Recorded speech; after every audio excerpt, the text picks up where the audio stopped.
تمام وزیر میدان میں تیر اندازی کی مشق کر رہے تھے، سلطان غیاث الدین بھی ان کے ساتھ شریک تھا۔ اچانک سلطان کا نشانہ خطا ہو گیا اور وہ تیر ایک بیوہ عورت کے بچے کو جا لگا، اس سے وہ مر گیا۔ سلطان کو پتہ نہ چل سکا۔ وہ عورت قاضی سلطان کی عدالت میں پہنچ گئی۔ قاضی سراج الدین نے عورت کی طرف متوجہ ہوئے اور پوچھا، کیا بات ہے؟ تم کیوں رو رہی ہو؟ عورت نے روتے ہوئے سلطان کے خلاف شکایت لکھوائی، سلطان کے تیر سے میرا بچہ ہلاک ہو گیا ہے۔ قاضی سراج الدین نے عورت کی بات پوری توجہ سے سنی اور پھر اسی وقت سلطان کے نام خط لکھا، اب کے خلاف شکایت آئی ہے، فوراً عدالت میں حاضر ہو جائیں اور اپنے خلاف آنے والی شکایت کا جواب دیں۔ پھر یہ حکم عدالت کے ایک پیادے کو دے کر ہدایت کی، یہ حکم نامہ فوراً سلطان کے پاس لے جاؤ۔ پیادے کو یہ حکم دے کر قاضی سراج الدین نے ایک کیوڑا نکالا اور اپنی گدی کے نیچے چھپا دیا۔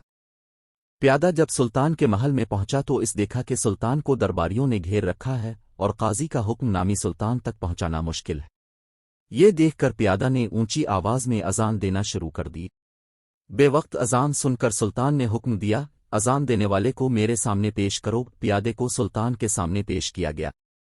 سلطان نے گرج کر پوچھا، بے وقت اذان کیوں دے رہے تھے؟ قاضی سراج الدین نے آپ کو عدالت میں طلب کیا ہے، اب فوراً میرے ساتھ عدالت چلیں۔ پیادے نے قاضی صاحب کا حکم نامہ سلطان کو دیتے ہوئے کہا۔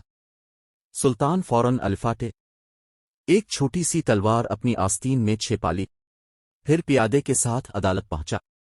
قاضی صاحب نے بیٹھے بیٹھے مقتول کی ماں اور سلطان کے بیان باری باری سنے، پھر فیصلہ سنایا۔ غلطی سے ہو جانے والے قتل کی وجہ سے سلطان پر کفارہ اور اس کی برادری پر خون کی دیت آئے گی۔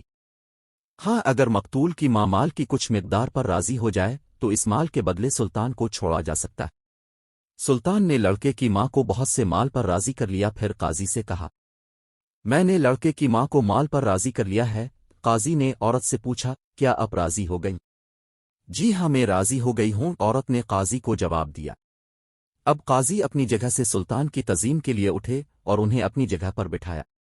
سلطان نے بغل سے تلوار نکال کر قاضی سراج الدین کو دکھاتے ہوئے کہا، اگر آپ میری ذرا سی بھی رعایت کرتے تو میں اس تلوار سے آپ کی گردن اڑا دیتا۔ قاضی نے بھی اپنی گدی کے نیچے سے کیوڑا نکال کر سلطان غیاث الدین کو دکھاتے ہوئے کہا، اور اگر آپ شریعت کا حکم ماننے سے ذرا بھی ہچکچاتے تو میں اس کیوڑی سے آپ کی خبر لیتا۔ بے شک یہ ہم دونوں کا امتحان تھا۔ ایسے بھی حکمران تھے اور ایسے عادل منصفین تھے۔ اللہ تعالی ہم کو ایسے عادل جج اور نیک حکمران عطا فرمائے۔